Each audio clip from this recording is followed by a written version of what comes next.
Marcus Adoro ng Eraserheads nagsorry sa umano'y pang-aabuso niya.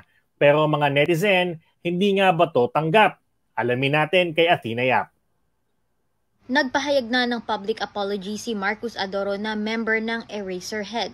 Kaugnayan sa kinaharap niyang isyung pambubugbog di umano sa kanyang asawa at anak ilang taon na ang nakalipas. Kasunod ng kanyang paghingi ng tawad ay nagpasalamat na rin siya sa mga taong patuloy na sinusuportahan ang Eraserheads, lalo na ang sining ng kanilang banda.